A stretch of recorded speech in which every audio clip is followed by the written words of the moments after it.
only is it fantastic to be here and celebrate achievements and long service, but it's great to see everyone all cleaned up too, so myself included. So I see this as an opportunity in this time we're gathered here today to pause and look back at the year that we've had and to gather ourselves and prepare for next year's work.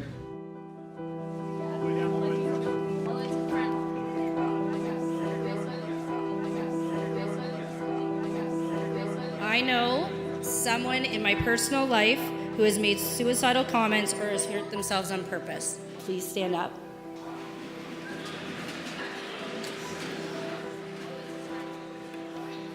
That seems to be about 3/4 of the room that's standing up, and this is why we're doing what we're doing.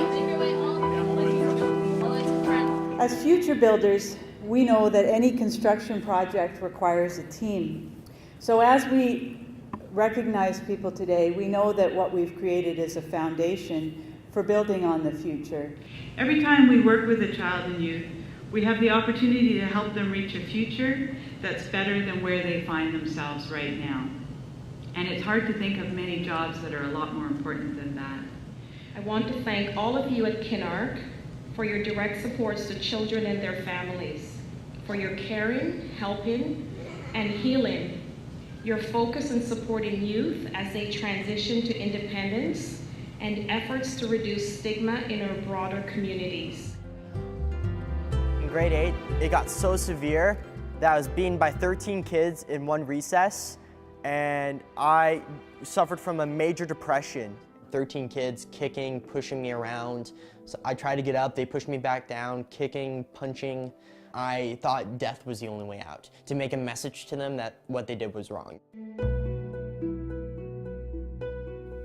And now I regret having those thoughts, and I realize I can beat anything.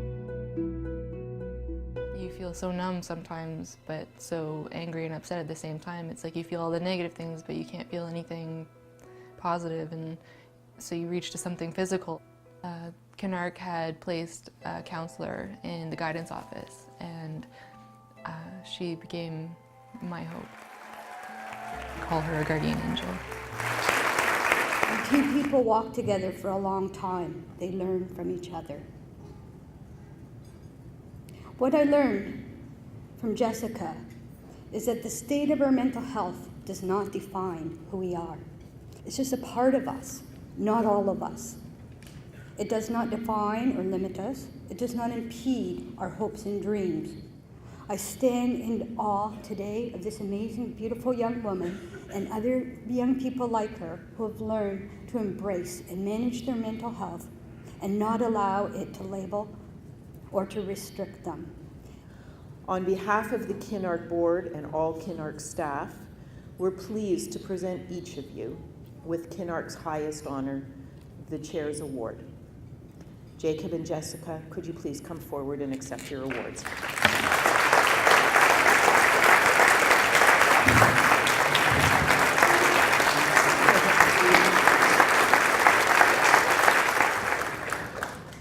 Wow. I'm actually really excited to be here today and speak with all of you. With my past experiences, Kinark saved my life both literally and figuratively. Thank you all so much for letting me be a part of changing the world. My motto is, if everyone's sole purpose was to minimize the pain in everyone else's life, then the world would be so beautiful. And I'm so glad to be a part of this. Thank you. Being a part of this anti-stigma campaign really opened my eyes. Even after everything I went through, I still had made my comeback. I made another comeback to find out who I and what I want to do with my life. I want to become a social worker and become what you guys become. I had begun convincing myself that I couldn't raise my daughter anymore. When the police officer called Children's Aid because I couldn't keep my daughter at home, it was a kick to the gut that I was a failure. I began to believe that I should put my daughter in a group home because I can't parent her anymore. The MST workers reaffirmed in me the belief that not only I could do it, I would do it with their guidance. They gave my husband and me the tips and the tricks and insights into the how. They gave me the knowledge I needed to not only keep our daughter in our home, but to restore harmony and keep it.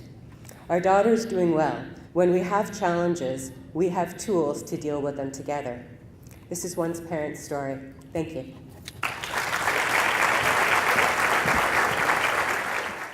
So this event today allows us to individually recognize Kinark staff who have reached specific long service milestones. We will be recognizing people today who have achieved between 5 and 30 years of service at 5-year increments.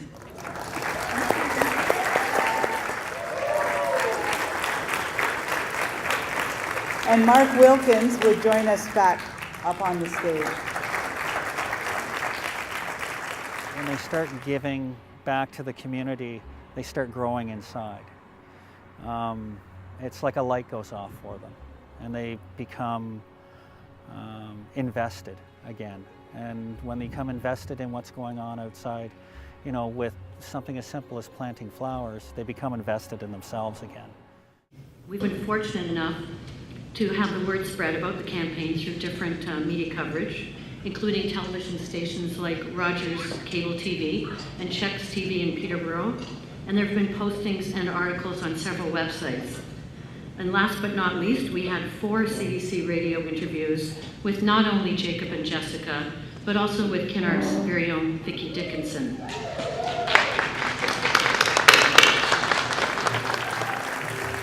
It is my pleasure to introduce this next youth. I had the privilege of meeting him just after his 5th birthday. He didn't talk. He couldn't tell us what he did or didn't like, or did or didn't want, but he would use our hands as pointers. He learned to socialize, to work in a group, and also to partake in school routines. We were actually thrilled with his progress, and his parents ecstatic. So without further ado, here's Owen.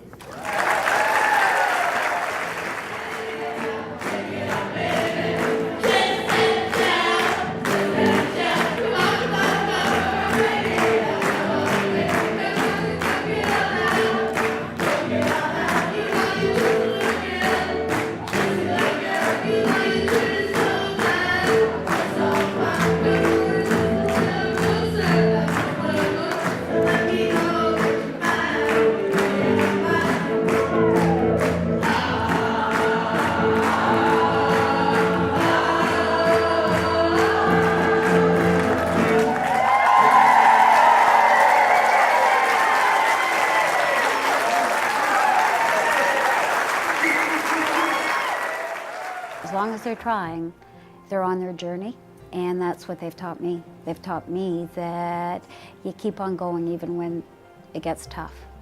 Because I care about these kids. And it's just, they're beautiful.